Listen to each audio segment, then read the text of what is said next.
Bendiciones, amados hermanos. Es un gozo estar otra vez aquí, esta vez para exponer la palabra de nuestro buen Dios, sabiendo que es, como dice Hebreos capítulo 4, versículo 12, es viva y eficaz. La palabra de Dios no es un simple libro, no son letras puestas al azar, sino que es palabra de Dios. Dios mismo inspiró, es su autor principal, su autor en realidad es Dios. Cada palabra, cada frase que allí está escrita salió de la boca de Dios y por eso es importante que prestemos atención a su palabra. La palabra de Dios es poderosa, la palabra de Dios discierne nuestro ser por completo, es el instrumento que Dios utiliza para nuestra santificación, es lo que nos guía, ilumina nuestro camino. Dice la Biblia, ¿con qué limpiará el joven su camino? Con guardar tu palabra. ¿Cómo nosotros vamos a tener una vida cristiana agradable al Señor? Dice Josué 1:8, nunca se aparte de tu boca este libro de la ley, sino que meditarás en él de día y de noche. La intención es que la palabra de Dios viva en nuestras mentes, viva en nuestra boca, para nosotros poder agradar al Señor, como dice el Salmo 119, versículo 11. En mi corazón he guardado tus dichos para no pecar contra ti.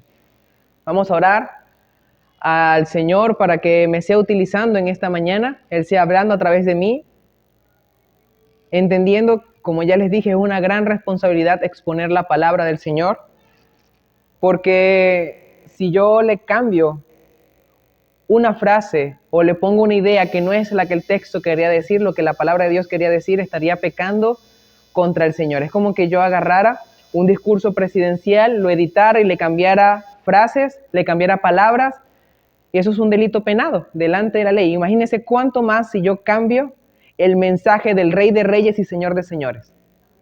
Es algo que tenemos que tener cuidado, pidiéndole a Dios que Él sea hablando a través de mí, que no permita nunca que yo ponga mis pensamientos preconcebidos dentro de su palabra, sino que su palabra sea cambiando mis pensamientos. Vamos a orar a Dios. Amantísimo Señor que estás en el cielo, te doy gracias por el privilegio, Señor, de estar aquí para hablar tu palabra. Habla, Señor, a través de mí. Pon, Señor, las palabras correctas en mi boca. Te pido, Señor, que no hable más, Señor, de lo que tu palabra marca y tampoco le pueda quitar a tu palabra, sino que sea fiel, Señor, a predicar tu palabra. Te pido, Señor, que prepares el corazón de nuestros hermanos para que puedan recibir tu palabra con gozo, con alegría, que tú seas hablando, Señor, a sus vidas, Dios, y que tu palabra, Señor, nunca los deje iguales, sino que ellos puedan aprender, Señor, y colocarla por obra en sus vidas. Te pido, Señor, que le abras el entendimiento, Señor, que ellos puedan entender todo lo que se va a explicar. Y ayúdame, Señor, a ser sencillo, Dios, a la hora de explicar, Dios. Ayúdame, Señor, en verdad, soy incapaz delante de tu presencia, Señor, pero tú eres un Dios que nos capacitas, Señor, para hacer tu obra. Gracias, Dios, por tu palabra, Señor, porque es el instrumento que tú has colocado, Señor, para perfeccionarnos, Señor, y estar preparados para toda buena obra. En el nombre de Jesús, amén y amén. Bueno, hermanos, la semana pasada, no empecé, sino que continué lo que era el estudio acerca del Espíritu Santo, la persona del Espíritu Santo. Vemos por lo menos nuestro hermano Quique estuvo hablando acerca de los dones del Espíritu Santo, un tema bastante controversial en la iglesia actual, principalmente por las iglesias pentecostales. Son iglesias que triste y lamentablemente han dañado, han perjudicado lo que dice la palabra de Dios acerca del Espíritu Santo. Y la intención no es simple y llanamente, como ya les mencioné la semana pasada, oponernos a ellos, porque muchos de ellos son nuestros hermanos en Cristo Jesús. La intención es ver lo que dice la palabra de Dios, ver lo que ella nos enseña, más de lo que diga una persona, un hombre, o lo que pueda decir Daniel Tochón, que está al frente de ustedes, o el pastor Antonio Liscano. Lo importante es lo que diga la palabra de Dios. Y solamente eso, vamos a estudiar con la palabra de Dios lo que ella nos dice acerca del Espíritu Santo. Me gustaría, antes de introducir el tema de hoy, me gustaría hacer un pequeño repaso acerca del tema de la semana pasada. Hablamos de un privilegio que tienen las personas que son parte de la iglesia, y es el hecho de que el Espíritu Santo de Dios mora en ellos. A diferencia del Antiguo Testamento, que el Espíritu Santo de Dios descendía sobre algunas personas para cumplir trabajos específicos, como fue el caso de Moisés para dirigir y legislar a un pueblo rebelde como fue el pueblo de Israel, y no solamente sobre él, sino que después, como leímos en Números capítulo 11, el Señor descendió en 70 personas más para ayudar a Moisés en esta labor tan difícil. Vemos como el Señor en la época de los jueces descendió sobre estas personas, personas que se levantaron en momentos difíciles, momentos cruciales, donde el pueblo de Dios se había apartado, habían caído en pecado. Dios había puesto su mano contra ellos por el pecado que habían cometido. Ellos clamaban al Señor, era un ciclo que se cumplía en los jueces, se apartaban de Dios.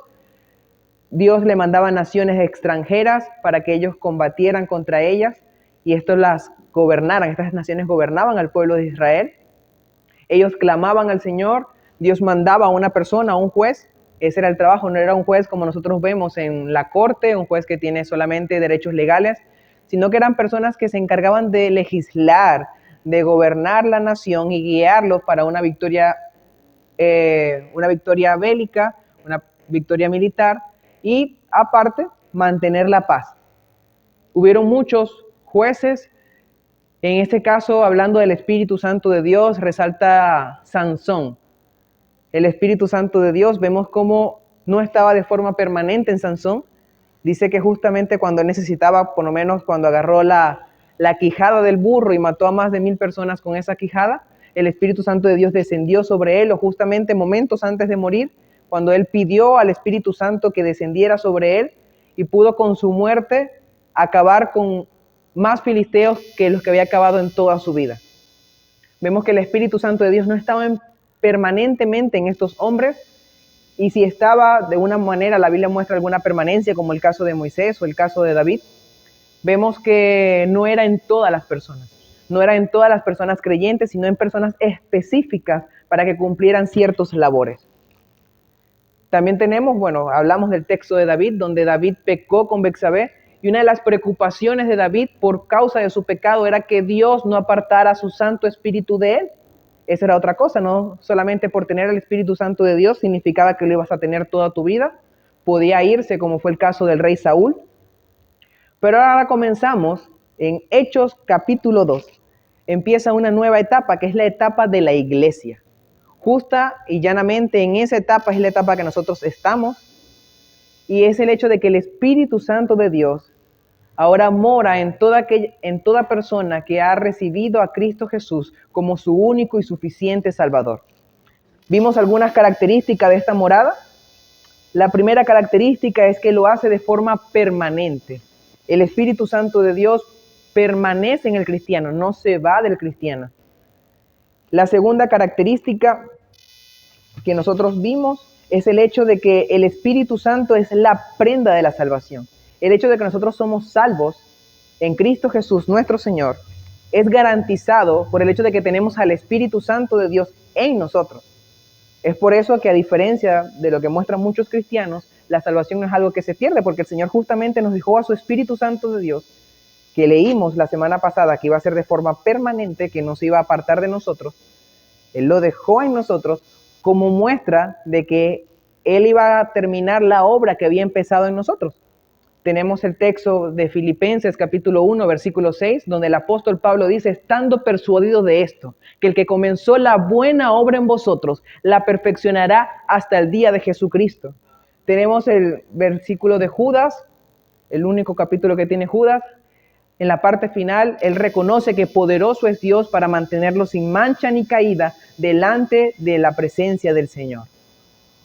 El punto es que estas personas estaban confiadas de que Dios lo iba a perfeccionar cada día, era por el Espíritu Santo de Dios que estaba en ellos. Y justamente fue una de las tareas que dijo el mismo Señor Jesucristo, que iba a cumplir el Espíritu Santo de Dios en nosotros. Guiarnos a todo verdad, iba a ser nuestro consolador. Y como leímos la semana pasada, en Pedro muestra también la tarea del Espíritu Santo en nuestra santificación. La otra cosa que nosotros vimos es que el Espíritu Santo de Dios no es dado por medidas, sino que es dado de manera igual, equitativa. sobre todos los creyentes. Todos tenemos una misma porción del Espíritu Santo de Dios. No hay tal cosa como que una persona tenga más Espíritu Santo que otra. Eso es una aberración a las Santas Escrituras. Y fue que hizo una distinción clara en el hecho de que no es lo mismo la morada del Espíritu Santo de Dios en el creyente a la llenura del Espíritu Santo. Cuando la Biblia dice que debemos ser llenos del Espíritu, está hablando de aquel control que nosotros le cedemos de nuestra vida al Señor, al Espíritu Santo, con el fin de que Él controle nuestra vida. Nosotros podemos tener el Espíritu Santo de Dios en nuestras vidas, pero quizás Él no tiene un control absoluto de nosotros y eso se va a manifestar en nuestras vidas. Y también mostramos que la morada del Espíritu Santo de Dios no está marcada por ninguna manifestación.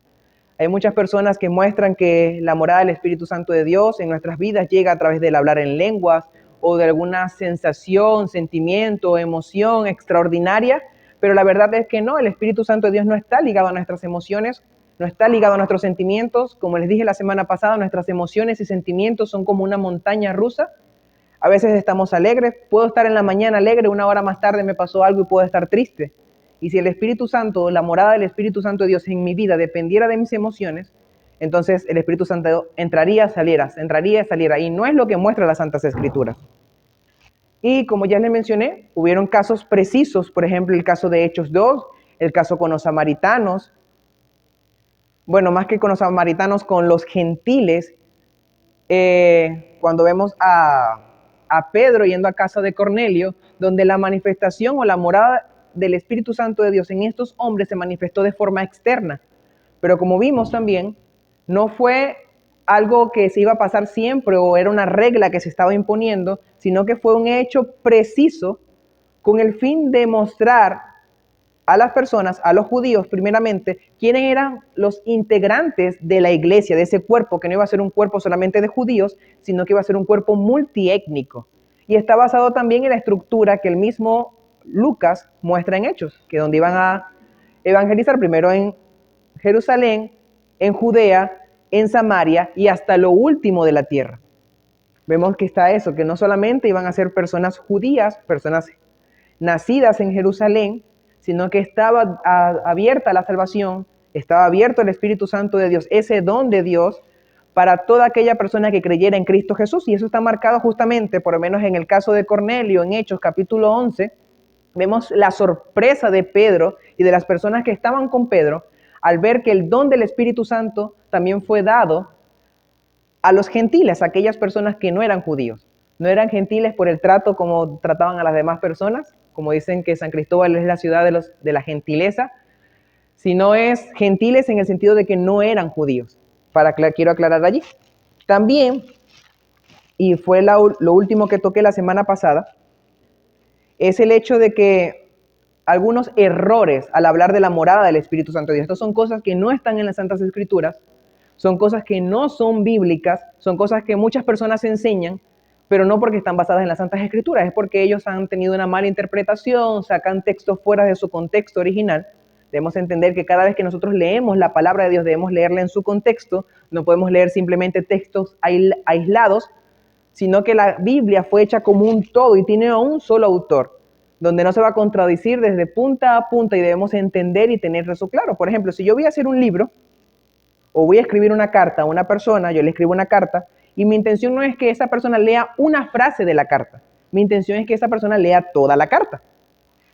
Y muchas cosas que están dentro de la carta van a necesitar que se lea completa la carta para que la persona pueda entender lo que en verdad dice las Santas Escrituras. Y es un error muy común, a pesar de que es un error que se trata de prever bastante, es un error muy común y hasta personas que han estudiado las Santas Escrituras tienden a caer en este error de sacar texto fuera de contexto y muestran errores parecidos a esto. Por ejemplo, muchas personas no ven la distinción clave que hace las Santas Escrituras entre el Antiguo Pacto y el Nuevo Pacto y dicen que la morada del Espíritu Santo de Dios es temporal en el creyente, basándose en textos del Antiguo Testamento, donde el Espíritu Santo de Dios, por ejemplo, el caso de Sansón, venía y se iba. Pero en el Antiguo Testamento, en el periodo de la iglesia, donde somos bautizados por el Espíritu Santo, que es el tema que vamos a ver a continuación, no vemos eso, sino que el Espíritu Santo está de forma permanente en el cristiano. La segunda es que la obediencia es la condición para la presencia del Espíritu Santo. Muchas personas dicen que para que el Espíritu Santo de Dios more en mí tengo que ser obediente. Y la verdad no es así, sino que la única obediencia que debemos tener para que el Espíritu Santo de Dios more en nosotros es aceptar a Cristo Jesús como nuestro único y suficiente Salvador. Hacer caso a ese llamado de Dios al arrepentimiento, que nosotros podemos ver en Hechos capítulo 17, versículo 30, donde Dios llama a todos los hombres de todo lugar a que se arrepientan. Cuando somos obedientes a ese mandato del Señor, el Espíritu Santo de Dios inmediatamente mora en nosotros. Y los demás actos de obediencia van a ser el resultado de tener el Espíritu Santo de Dios en nuestra vida. Textos como Gálatas capítulo 5, versículo 22 dice que el fruto del Espíritu Santo es amor, gozo, paz, paciencia, benignidad, bondad, fe, mansedumbre y templanza. Contra tales cosas no hay ley. Y la intención es mostrar que ese es el resultado de que el Espíritu Santo de Dios mora en nuestras vidas. El otro caso, hablando de la llenura del Espíritu Santo, está Efesios capítulo 5, versículo 18, que dice, no embriaguéis con vino, en el cual hay disolución, antes bien sed llenos del Espíritu. Y después muestra una serie de cosas, por lo menos los hijos van a ser obedientes a sus padres, los padres van a tratar bien a sus hijos, los siervos van a ser obedientes a sus amos, los amos van a tratar bien a sus siervos, vamos a ver que los esposos se van a amar, y todo eso es resultado de entregarle el control a nuestra vida al Espíritu Santo de Dios. No podemos pretender que sin el Espíritu Santo de Dios, sin una ayuda divina, bueno, la intervención divina completa, no es simplemente una ayuda, podamos ser santos y cumplir cabalmente las Santas Escrituras. Y precisamente eso lo ilustra el pueblo de Israel. El pueblo de Israel tenía la ley, pero no tenía el Espíritu Santo de Dios. Y lo que hizo fue pecar vez tras vez, vez tras vez, vez tras vez. Y Dios muestra que lo único que iba a solucionar eso en el pueblo de Israel era que Él derramara su Espíritu en todos los corazones. Y es la única forma en que nosotros podamos ser obedientes, que el Espíritu Santo de Dios esté en nosotros. La tercera es, y es lo que se ve hoy en día, y justamente es una de las enseñanzas que más se prolifera dentro de las iglesias pentecostales, es decir, que la morada del Espíritu Santo es posterior a la salvación. Es mostrar que el Espíritu Santo de Dios llega como una segunda obra de gracia en nuestras vidas, como que, bueno, yo soy salvo, pero no significa que tenga el Espíritu Santo de Dios, sino que yo tengo que pedir, y vemos que eso es antibíblico. Dios prometió que el Espíritu Santo de Dios iba a estar en toda persona que creyera en Cristo Jesús como su único y suficiente Salvador. Eso lo vemos en Juan, capítulo 7, versículo 37 al 39. Pero muchas personas piensan que nosotros debemos pedir, debemos implorar por el Espíritu Santo de Dios y que eso se va a manifestar, como ya les dije, a través de hablar en lenguas y otros dones, digamos así, como milagrosos. Ellos piensan que eso está ligado a eso, pero como ya les mencioné, la morada del Espíritu Santo de Dios en nosotros no es algo experimental. Sí se va a reflejar en nuestras vidas a través de cómo nosotros vamos a cambiar nuestro comportamiento, porque el Espíritu Santo de Dios va a actuar en nuestra santificación, pero no está ligada a ningún acto milagroso ni nada por el estilo que podamos ver.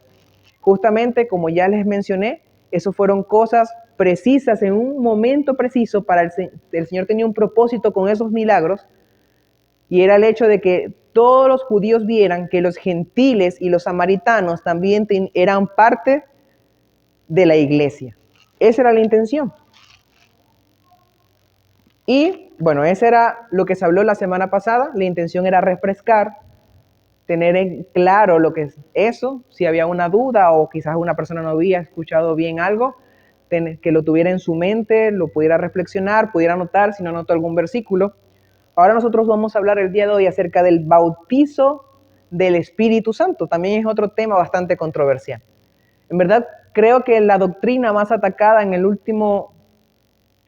últimas décadas ha sido la doctrina del Espíritu Santo.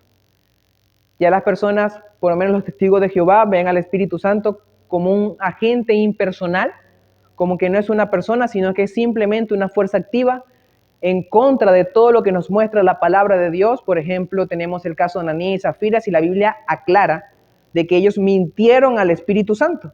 Ahora, ¿cómo nosotros podemos mentir a algo inanimado, a una fuerza solamente? Es como que yo dijera, bueno, que yo le mentí al motor del carro. Es algo imposible, yo no puedo mentirle a algo que no tenga conciencia. El Espíritu Santo de Dios es una persona y así lo muestra las Santas Escrituras. Y el Espíritu Santo de Dios es Dios.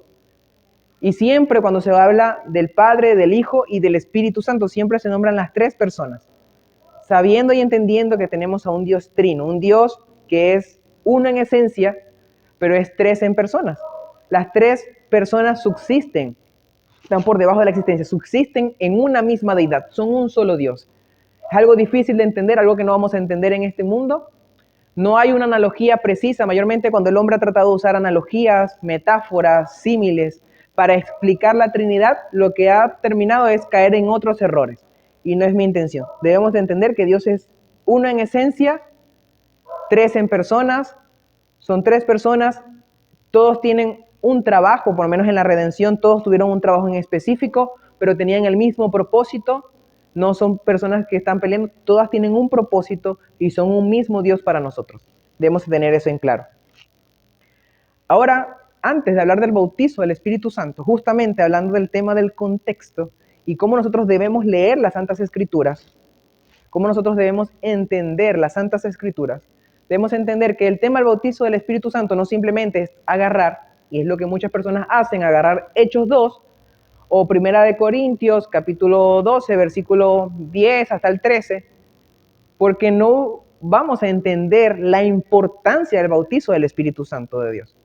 Si nosotros queremos entender la importancia del bautizo del Espíritu Santo, tenemos que ir mucho atrás, tenemos que ir mucho tiempo atrás, no mucho atrás, discúlpenme. Desde el Génesis, para nosotros entender cuál es la importancia y ese hecho tan trascendental, de hecho de que el Señor nos bautice con su Santo Espíritu.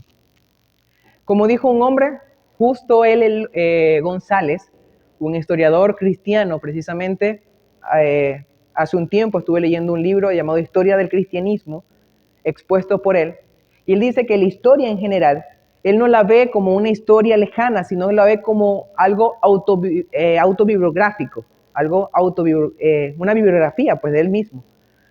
Y el sentido es que ciertamente, si nosotros vemos, la historia, toda la historia está conectada, no hay algo así como cabos sueltos, sino que si nosotros queremos saber de nuestra historia, por ejemplo, nosotros no nos podemos desligar del continente europeo. Nosotros estamos íntimamente ligados con los españoles, estamos un poco más atrás con los romanos, precisamente que España fue parte del territorio romano. Si nosotros queremos saber de nuestro idioma, tenemos que hablar de los visigodos con la caída del Imperio Romano, tenemos que hablar también de la influencia griega, helenística que tuvo también nuestro idioma, y toda la historia de la humanidad está íntimamente ligada a nuestra historia. Todo lo que pasó quizás en Oriente, pasó allá en las tierras árabes, nos influencian a nosotros hoy en día. Y mucho más la historia bíblica. Si nosotros queremos y nosotros afirmamos ser el pueblo de Dios, no podemos desligarnos de las Santas Escrituras porque justamente todo lo que pasa aquí trae repercusiones en nuestra vida. Y justamente tenemos la historia de la redención, una historia que nos involucra a nosotros, es un plan de Dios perfecto donde nosotros estamos involucrados. Dijo José Ortegas y Gasset, un famoso filósofo del siglo pasado, dijo: cada generación se yergue sobre los hombros de la anterior, como los acróbatas en una vasta pirámide humana. Nosotros estamos erguidos, estamos levantados acerca de las generaciones pasadas, y esas generaciones pasadas tienen influencia sobre nosotros. Si nosotros queremos muchas cosas, por ejemplo, el uso de azulejos, de cerámicas, está ligado a los griegos. Nuestros estándares de belleza está ligado también al imperio helenístico.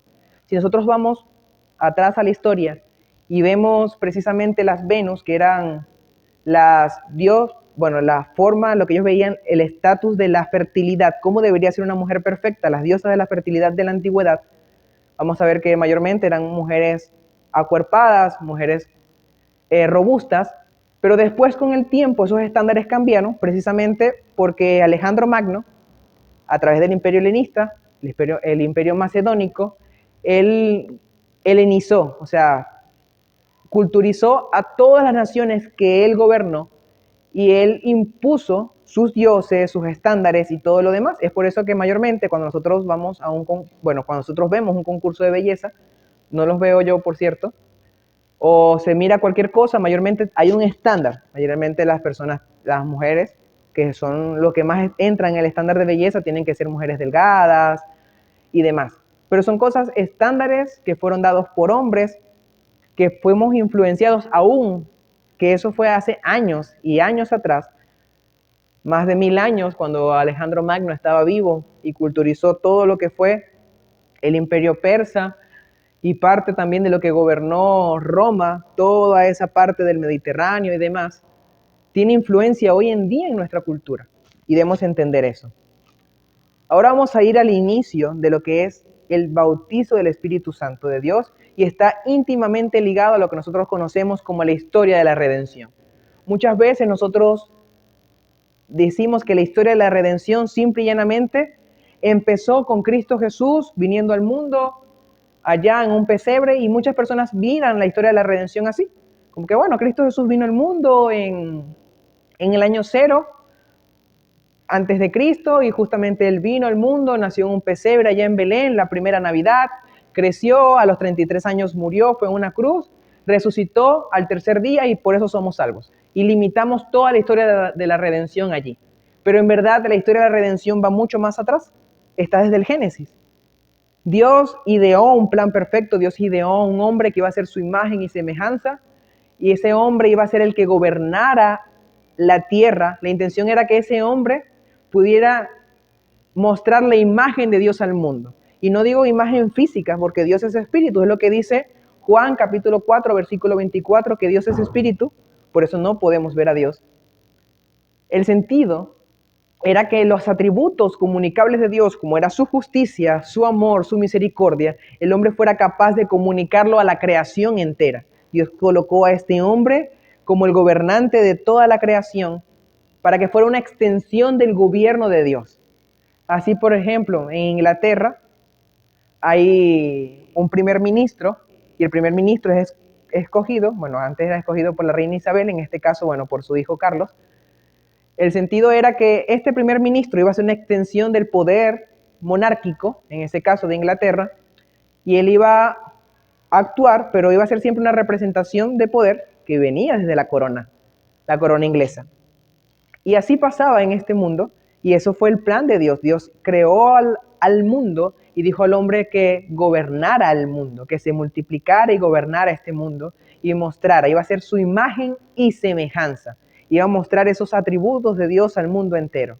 Iba a mostrar la rectitud de nuestro Dios, iba a mostrar el amor de Dios, la misericordia de Dios, iba a mostrar todos esos atributos de Dios, lo iba a comunicar al mundo a través de su gobierno. Pero, y bueno, triste y lamentablemente siempre hay un pero, el hombre escuchó la voz que no debía escuchar, escuchó la voz del enemigo, jugó con el pecado y cayó en el pecado. Solamente tenía una regla, una única regla tenía el hombre, era no comer del árbol de la ciencia del bien y del mal. ¿Y el hombre qué hizo? Comió del árbol de la ciencia del bien y del mal. Pero esto no tomó por sorpresa a Dios. Nuestro Dios es un Dios soberano, es un Dios que gobierna todas las cosas, y Él tenía un plan, el plan de la redención.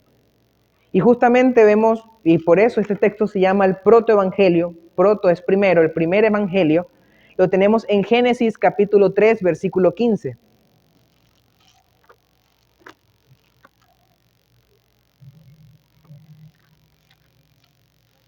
Génesis capítulo 3, versículo 15. Dice: y pondré enemistad entre ti y la mujer, y entre tu simiente y la simiente suya. Esta te herirá en la cabeza y tú la herirás en el calcañar. Dios había prometido que iba a venir un descendiente de la mujer que iba a acabar con la serpiente. Esta serpiente es el diablo. Y justamente nos muestra en Apocalipsis capítulo 12 y llama al diablo la serpiente antigua, haciendo referencia a la serpiente del Edén.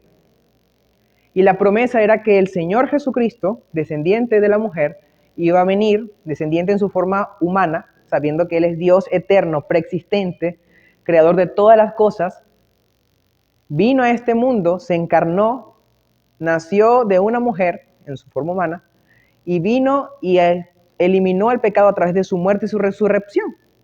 Ya eso estaba anunciado desde las primeras páginas de la Biblia, ya estaba anunciado el plan perfecto de la redención de nuestro Señor. El punto es que era algo dudoso porque el hombre cayó en una decadencia total, el hombre tuvo que salir del jardín. Y si nosotros vemos, por ejemplo, Génesis capítulo 6, la humanidad había caído en un caos total. Decía que los designios del corazón del hombre iban de continuo al mal. La humanidad se había pervertido por completo y pareciera que las esperanzas que teníamos de redención se habían acabado por completo. Pero, y siempre la Biblia muestra un pero, siempre hay un rayo de esperanza. Dios tiene un plan perfecto. Mostró a Noé, dice, pero Noé halló gracia ante los ojos de Jehová. Jehová acabó con este mundo a través de un diluvio, es una historia que nosotros conocemos muy bien, y escogió a un hombre descendiente de uno de los hijos de Noé, Sem, llamado Abraham. Y le dijo, bueno, a Abraham en realidad, y después Dios le agregó a Abraham, le alargó el nombre, significa padre de multitudes, y él le hizo una promesa precisa a Abraham. Vamos a ir a Génesis capítulo 12, versículo 3.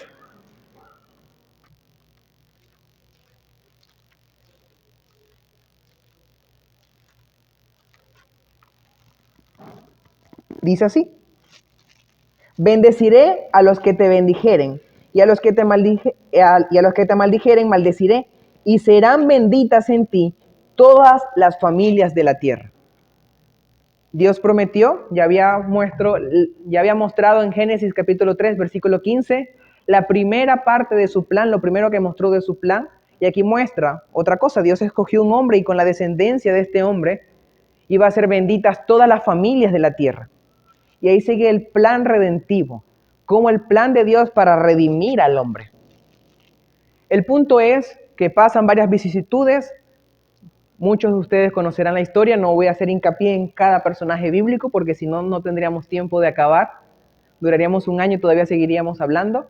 El punto es que esta descendencia, por varios motivos, una gran hambruna, Dios cuidó a este pueblo y lo llevó a la tierra de Egipto. En la tierra de Egipto estuvieron 430 años y siempre mayormente nosotros vemos como fue algo malo que ellos estuvieran allá porque fueron esclavos de los egipcios, pero también fue parte del plan de Dios para hacer crecer a esta nación. En Egipto ellos tenían las condiciones precisas para crecer, aumentar en número, y cuando habían aumentado lo suficiente, Dios puso un gobernante malvado que los presionó más. Ellos querían un libertador y levantó a Moisés para sacar a este pueblo de Egipto 430 años después. El punto fue que estos 430 años pareciera que volvía a haber esperanza. Durante esos 430 años que este pueblo fue esclavo, pareciera que Dios, ¿cómo iba a bendecir Dios a todas las familias de la tierra a través de esclavos? Era algo impensable, pero Dios siempre tenía un plan y volvió otro rayo de esperanza. Dios levantó a Moisés, una persona, la descripción que Moisés da de sí mismo es esta, que era una persona torpe para hablar, que era incapaz para hacer el trabajo, pero Dios lo capacitó a través de su Santo Espíritu para sacar al pueblo de Israel de Egipto y llevarlo a donde él quería que estuvieran, en esa tierra prometida, en Palestina, así como dice el himno, esa Palestina donde nació nuestro Señor Jesucristo, donde están esos viejos muros de la Jerusalén que son testigos mudos de todo lo que pasó en aquella época. El punto fue que Dios levantó a Moisés y a través de Moisés les dio una ley, hizo un pacto con este pueblo. Dijo, bueno, les doy mis mandamientos, mientras ustedes cumplan estos mandamientos, yo los voy a bendecir. Ustedes van a ser benditos en gran manera y van a extenderse y todas las familias de la tierra van a ser benditos en ustedes. El punto es que ni siquiera Dios había terminado de dar los mandamientos. Moisés subió al monte y cuando regresó, 40 días después, ya el pueblo estaba adorando a un becerro hecho de oro. Estaban siendo idólatras, rompiendo el primer mandamiento. No tendrás dioses ajenos delante de mí. Y el pueblo de Israel desde el principio mostró que era un pueblo que iba a ser imposible que cumplieran el pacto que Dios había dado. Dios había dado el pacto de la ley en el Sinaí, Dios había dado los 10 mandamientos al pueblo, Dios había apartado a su pueblo, había provisto de manera asombrosa a este pueblo con maná, con codornices, la ropa les crecieron en sus cuerpos, durante los 40 años que estuvieron en el desierto, los hizo entrar, bueno, ya vamos a ese tema, pero antes de hacerlos entrar en la tierra prometida, muchos saben la historia, Moisés se molestó, golpeó a una peña por una rabia y se dio a sí mismo la gloria que pertenece solo a Dios, y Dios no permitió que este hombre entrara en la tierra prometida. Pero antes de que el pueblo de Israel, dirigido por Josué, entraran a esta tierra, Moisés dio un discurso al pueblo. Y vamos a ver los vestigios, lo que Moisés sabía, lo que Dios le había mostrado a Moisés de lo que iba a ser el pueblo de Israel. Vamos a ir a Deuteronomio capítulo 31, versículo 14 al 29. Deuteronomio capítulo 31, versículo 14 al 29. Dice así: Y Jehová dijo a Moisés: He aquí, se ha acercado el día de tu muerte. Llama a Josué y espera en el tabernáculo de reunión, para que yo le dé el cargo. Fueron pues Moisés y Josué y esperaron en el tabernáculo de reunión. Y se apareció Jehová en el tabernáculo en la columna de nube. Y en la columna de nube se puso sobre las puertas del tabernáculo. Y Jehová dijo a Moisés: He aquí, tú vas a dormir con tus padres, y este pueblo se levantará y fornicará tras los dioses ajenos de la tierra, a donde van para estar en medio de ella, y me dejarán e invalidarán mi pacto, que he concertado con él. Y se encenderá mi furor contra él en aquel día, y los abandonaré y esconderé de ellos mi rostro, y serán consumidos, y vendrán sobre ellos muchos males y angustias, y dirán en aquel día: ¿no han venido estos males porque no está mi Dios en medio de mí? Pero ciertamente yo esconderé mi rostro en aquel día por todo el mal que ellos habrán hecho por haberse vuelto a dioses ajenos. Ahora pues, escribíos este cántico y enséñalo a los hijos de Israel. Ponlo en boca de ellos para que este cántico me sea por testigo contra los hijos de Israel. Porque yo les introduciré en la tierra que juré a sus padres, la cual fluye leche y miel, y comerán y se saciarán y engordarán y se volverán a dioses ajenos y les servirán, y se enojarán e invalidarán mi pacto. Y cuando les viniesen muchos males y angustias, entonces este cántico responderá en su cara como testigo, pues será recordado por la boca de sus descendientes, porque yo conozco lo que se proponen de antemano, antes de que los introduzca en la tierra que juré darles. Y Moisés escribió este cántico aquel día y le enseñó a los hijos de Israel. Y dio orden a Josué, hijo de Nun, y dijo: Esfuérzate y anímate, pues tú introducirás a los hijos de Israel en la tierra que les juré, y yo estaré contigo. Y cuando acabó Moisés de escribir las palabras de esta ley en un libro, hasta concluirse, dio órdenes Moisés a los levitas que llevaban el arca del pacto de Jehová, diciendo: Toma este libro de la ley y ponedlo al lado del arca del pacto de Jehová vuestro Dios, y esté allí por testigo contra ti, porque yo conozco tu rebelión y tu dura disculpen. He aquí que aún viniendo yo con vosotros hoy, sois rebeldes a Jehová. ¿Cuánto más después que yo haya muerto? Congregad a mí todos los ancianos de vuestras tribus y a vuestros oficiales, y hablaré en sus oídos estas palabras, y llamaré por testigos contra ellos a los cielos y a la tierra. Porque yo sé que después de mi muerte, ciertamente os corromperéis y os apartaréis del camino que os he mandado, y que os ha de venir mal en los postreros días, por haber hecho mal ante los ojos de Jehová, enojándole con las obras de vuestras manos. Dios ya sabía. Dios es un Dios omnisciente, un Dios soberano, un Dios que todo tiene bajo control. Dios sabía la rebelión de Israel.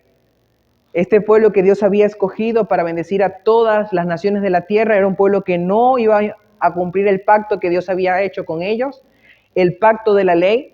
Y aquí todas las esperanzas se vuelven a oscurecer, pareciera que no hay esperanza a esa nación que Dios había escogido desde hace mucho tiempo atrás. Esa nación que Dios mismo sacó con grandes milagros de la tierra de Egipto. Esa nación que Dios cuidó y sustentó. Era una nación rebelde de corazón, de dura cerviz. Y el punto era que nunca iban a cumplir la palabra de Dios, el pacto que Dios iba a hacer con ellos. Y aquí tenemos un problema. Dios había declarado que el esfuerzo de él de dar su ley al pueblo iba a ser un esfuerzo que ya fracasó desde sus inicios. Pareciera que el pueblo de Israel no iba a cumplir la ley. Bueno, y eso fue lo que afirmó Dios y es lo que nos dice la historia. Vemos, por ejemplo, que justamente cruzaron, terminaron de gobernar las tierras del otro lado del Jordán, gobernaron Canaán, y se levantó una generación que no conocía a Dios, una generación perversa. Tuvieron reyes y pareciera justamente se abrieron las esperanzas con los reyes, el rey David, un hombre conforme al corazón de Dios, y las esperanzas se volvieron a oscurecer cuando este hombre conforme al corazón de Dios pecó delante de la presencia de Dios, fornicando adulterando con Betsabé y fornicando también. Y el punto era que, y aparte de eso, asesinato, otra vez. Y desde allí solamente en la parte de Judá el reino se dividió y la parte de Judá solamente tuvo 8 reyes buenos. Y reyes que aún que eran buenos, todavía eran reyes que no eran perfectos, ni tampoco daban vestigios.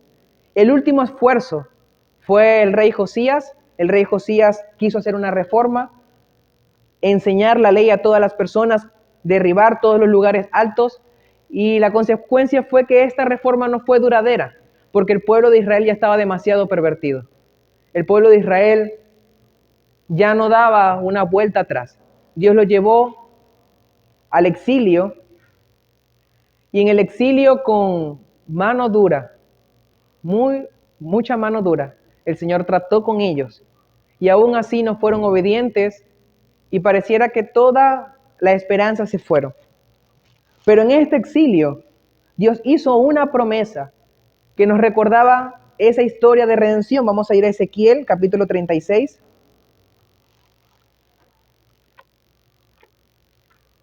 Ezequiel, capítulo 36.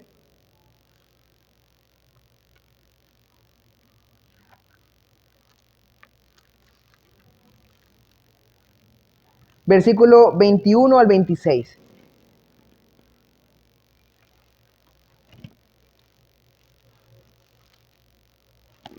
Dice así: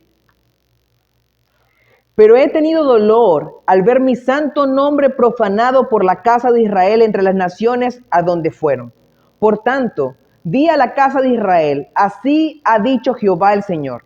No lo hago por vosotros, oh casa de Israel, sino por causa de mi santo nombre, el cual profanasteis vosotros entre las naciones a donde habéis llegado. Y santificaré mi grande nombre, profanado entre las naciones, el cual profanasteis vosotros en medio de ellas. Y sabrán las naciones que yo soy Jehová, dice Jehová el Señor, cuando sea santificado en vosotros delante de sus ojos. Y yo os tomaré de las naciones y os recogeré de todas las tierras y os entregaré a vuestro país. Esparciré sobre vosotros agua limpia y seréis limpiados de todas vuestras inmundicias, y de todos vuestros ídolos os limpiaré. Os daré corazón nuevo y pondré espíritu nuevo dentro de vosotros, y quitaré de vuestra carne el corazón de piedra y os daré un corazón de carne. El Señor promete, y bueno, si nosotros hubiéramos estado en ese momento, Ezequiel estaba justamente en el exilio, estaba en Babilonia, Ezequiel era contemporáneo con Daniel. El hecho de que, a pesar de que todo estaba perdido, y así lo vio Ezequiel cuando supo las noticias, de que Judá había caído por completo, en ese momento de desesperación, Dios trae esperanza de nuevo, las esperanzas vuelven a salir a flote, y Dios promete que va a venir un tiempo donde Él va a limpiar su nombre, ya no a través de la ley que habían incumplido Israel durante todos estos años, sino que Él iba a cambiar sus corazones, iba a colocar un espíritu nuevo dentro de ellos. Es la promesa del Espíritu Santo de Dios en los creyentes, y a través de ese Espíritu Santo de Dios iba a hacer que estas personas cumplieran ese pacto, cumplieran lo que ya Dios había establecido antes. Terminó el Antiguo Testamento, el pueblo de Israel vuelve a su tierra, aunque no como personas libres, sino todavía estaban subyugados, en ese caso por la nación persa. Después pasaron 400 años donde no sabemos de ellos, pero vemos que el último libro del Antiguo Testamento, Malaquías, cierra con una fuerte confrontación al pueblo de Israel, El pueblo de Israel había regresado a su tierra, pero su corazón seguía igual. Era un corazón perverso.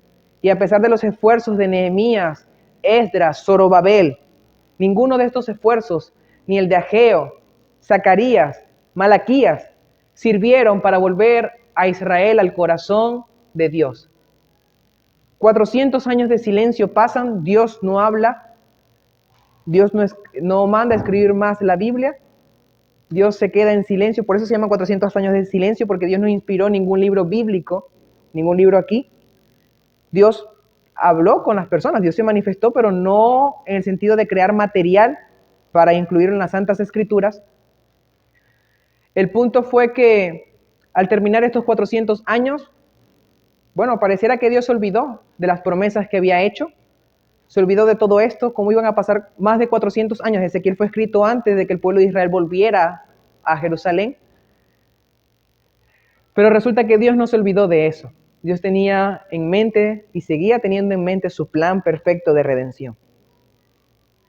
El punto es que tenemos y empieza el Nuevo Testamento con la esperanza renaciente.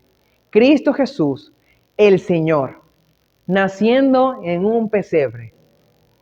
Dijo una vez C.S. Lewis que hubo un momento de la historia donde en un establo estaba algo que era más grande que este mundo. Y ese fue justamente Cristo Jesús. Vino a este mundo con el fin de darnos esperanza, recobrar las esperanzas que se habían perdido y mostrar que Dios no se había olvidado de su pueblo ni de sus promesas que hizo en Génesis capítulo 3, versículo 15, ni en Génesis capítulo 12, versículo 3, donde iba a bendecir a todas las naciones a través de la descendencia de Abraham. Dios no se olvidó de nada de eso. Dios trajo a su Hijo unigénito. Vamos a leer Gálatas capítulo 4, versículo 4.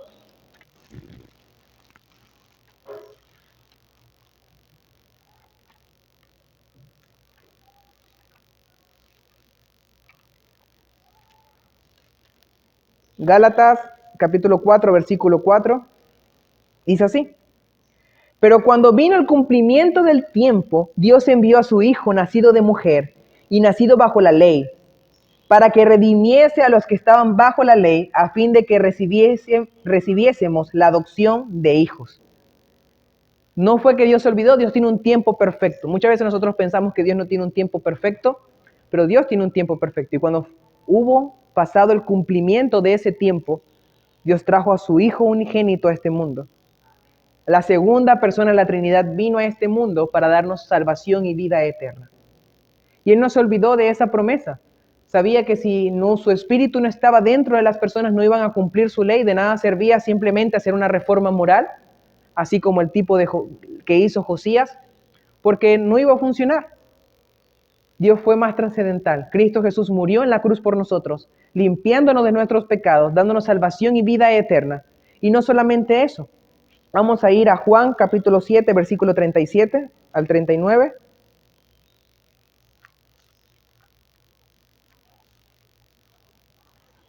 Juan capítulo 7,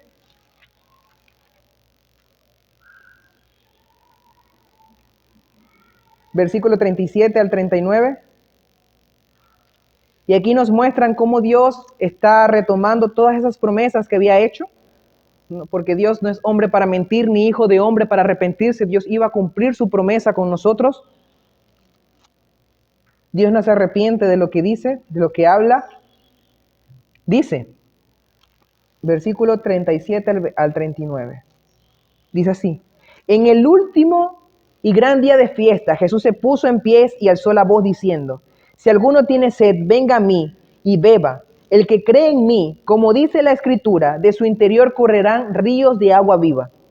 Esto dijo del Espíritu que había de recibir los creyentes en él, pues aún no había venido el Espíritu Santo, porque Jesús no había sido aún glorificado. Jesús retoma esa promesa que estaba en Joel capítulo 2, donde dice que derramaré mi espíritu sobre toda carne, esa promesa que leímos en Ezequiel capítulo 36, versículo 26, donde Dios iba a derramar, iba a colocar su espíritu dentro de nosotros. Y Cristo Jesús muestra, siendo Dios, Él vino a hacer el trabajo, pero justamente venía la promesa, el Espíritu Santo de Dios para cumplir ese pacto que nosotros habíamos invalidado, que el pueblo de Israel había invalidado.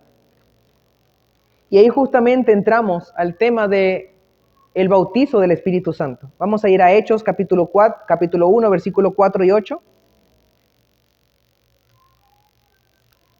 Hechos capítulo 1, versículo 4 y 8. Dice, y estando juntos, les mandó que no fueran de Jerusalén, sino que esperasen la promesa del Padre, la cual les dijo, oísteis de mí, porque Juan ciertamente bautizó con agua, mas vosotros seréis bautizados con el Espíritu Santo dentro de no muchos días. Y ustedes dirán, bueno, pero ¿qué tiene que ver toda esta historia de la redención con el bautizo del Espíritu Santo de Dios? El bautizo del Espíritu Santo de Dios, hermanos, es el cumplimiento de la promesa de Dios. Dios no es un Dios que miente, y eso lo muestra el Espíritu Santo que tiene todo creyente dentro de él. Dios no es hombre para mentir, ni hijo de hombre para arrepentirse. Dios iba a cumplir su pacto. Dios sabía que no teníamos esperanza si simplemente confiáramos en la ley. Dios puso a su Espíritu Santo y vino y nos bautizó con su Espíritu Santo con el fin de que nosotros fuésemos obedientes a su palabra y pudiéramos responder al llamado del arrepentimiento que Dios hace a nosotros, que nosotros por nuestra propia cuenta no íbamos a poder hacer. Y eso es el bautizo del Espíritu Santo. El bautismo del Espíritu Santo, ¿qué es? Vamos a dar un concepto. Hay dos palabras para bautizo, una es baptos y otra es baptizo. Baptos habla de simplemente sumergir algo en un medio, por ejemplo, y les muestro la distinción. Un poeta griego llamado Nicander, él muestra el proceso de cómo se encurte una piel. Él muestra que fue baptos, o sea, bautizado en agua hirviendo, y salió, y después este cuero fue baptizos en vinagre, con el fin de terminar de curarlo. La intención es que la palabra que se usa para el bautismo del Espíritu Santo de Dios es baptizo, que muestra un bautizo cuando somos sumergidos en algo que va a tener repercusiones permanentes. Meter el cuero en agua hirviendo no iba a tener cambios permanentes en el cuero, pero meterlo en el vinagre para encurtir la piel iba a tener cambios permanentes en la piel. Entonces el bautizo del Espíritu Santo de Dios es cuando somos sumergidos en el Espíritu Santo de Dios con el fin de tener cambios permanentes en nuestra vida. ¿Y cuál es ese cambio permanente? Justamente el bautizo del Espíritu Santo, vamos a ir a un texto más. Primera a los Corintios capítulo 12, versículo 11.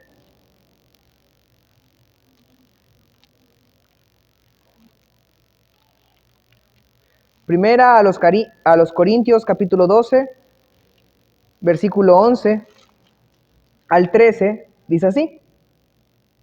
Pero todas estas cosas las hacen uno y el mismo Espíritu, repartiendo a cada uno en particular como Él quiere. Porque así como el cuerpo es uno y tiene muchos miembros, pero todos los miembros del cuerpo, siendo muchos, son un solo espíritu, son un solo cuerpo, así también Cristo.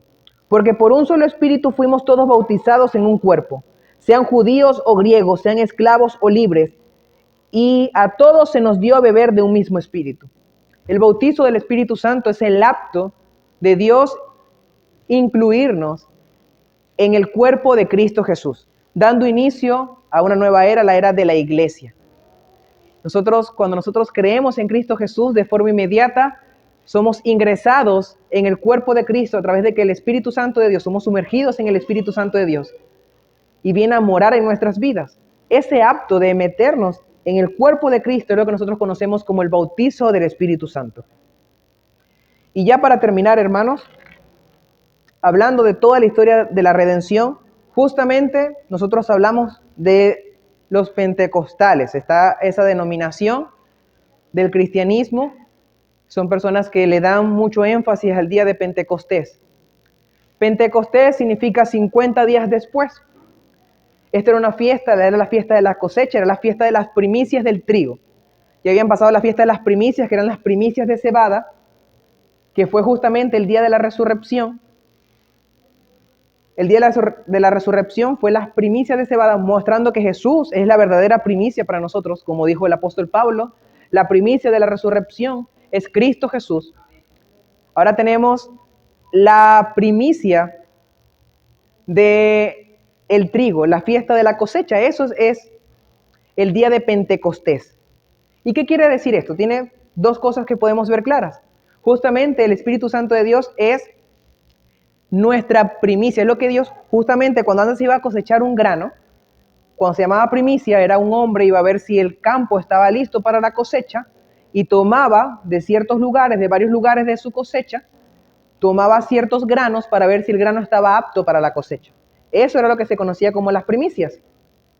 El punto es que el Señor nos entregó a su Santo Espíritu de Dios como primicia de lo que ha de venir, de que vamos a ser salvos y vamos a ser santificados por Él. La otra cosa es que el día de Pentecostés también era el día que se recordaba el pacto que Dios había hecho en el Sinaí, porque justamente pasó 50 días después de la Pascua. Y el Pentecostés fue 50 días después de la Pascua. El hecho de que se celebraba el pacto que Dios había hecho a través de Moisés con la ley. Y justamente Dios estaba mostrando el inicio de un nuevo pacto que ya no iba a ser por la ley. Es lo que dice Corintios cuando dice que no seamos de acuerdo a la letra, sino a través del Espíritu. La letra mata, más el Espíritu vivifica. Ese texto muestra que ya no estamos bajo esa ley, que lo único que nos daba a nosotros era condenación, sino que estamos dentro del Espíritu Santo de Dios. Estamos siendo bautizados en el Espíritu Santo de Dios, comenzando un nuevo pacto. Un nuevo pacto que ya no es de la letra, hablando de la letra de esa ley, sino que es a través del Espíritu Santo de Dios, donde ya no tenemos un yugo pesado, sino que de forma voluntaria, por el trabajo de que el Espíritu Santo de Dios hace en nosotros, amamos a Dios y por eso cambiamos nuestro comportamiento. Ya no es como una carga, como se veía en el Antiguo Testamento, sino que el Espíritu Santo de Dios obra en nosotros y hace que amemos a Cristo Jesús y nos perfecciona cada día hasta el día de nuestra glorificación. Y ese es muestra, y hice esto de forma introductoria para hablar del Espíritu Santo, del bautizo del Espíritu Santo de Dios, para que vean que el bautizo del Espíritu Santo no es algo que simplemente surge en el Nuevo Testamento y ya. No, sino que está ligado a la historia de las Santas Escrituras. Y así debemos leer las Santas Escrituras, ver cómo todo está entrelazado de una forma perfecta, cómo Dios cumple cada una de sus promesas en la historia redentiva. Y justamente eso fue una promesa que Dios cumplió, que iba a colocar su Espíritu en nosotros. Y es lo que hace Pedro cuando pasa el Pentecostés. Justamente muestra que es el cumplimiento de Joel, donde Dios promete que va a derramar su Espíritu sobre toda carne. Entonces es algo precioso, es algo que debemos amar y debemos amar las Santas Escrituras. Debemos sentirnos privilegiados por ser bautizados por el Espíritu Santo de Dios en el momento de nuestra conversión. Es algo que las personas del Antiguo Testamento no pudieron vivir. Nosotros tenemos el privilegio de vivirlo en esta época llamada iglesia. Antes era solamente un misterio, pero ahora se nos ha sido revelado a través de las Santas Escrituras. Y a lo largo de estas semanas siguientes vamos a estar hablando precisamente de lo que es el bautizo del Espíritu Santo de Dios, de las características, las malas enseñanzas sobre el bautizo del Espíritu Santo. Vamos a orar, hermanos, dándole gracias a Dios por su palabra, pidiendo que esta palabra quede en sus corazones. Amantísimo Señor y Salvador, Dios nuestro, te bendecimos, te exaltamos por los siglos de los siglos. Gracias por tu palabra, porque tu palabra es verdad. Señor, gracias porque cuando creemos en ti, Señor, tú nos bautizas y nos hace parte del cuerpo de Cristo. Gracias, Señor, por eso. Gracias, Señor, por tu Santo Espíritu que has depositado en nosotros. Gracias, Señor, por la morada del Espíritu Santo de Dios en nuestras vidas. Te pido que podamos entender tus Escrituras, que nos ayudes, Dios, a comprender cada día, Señor, más tu palabra, Señor.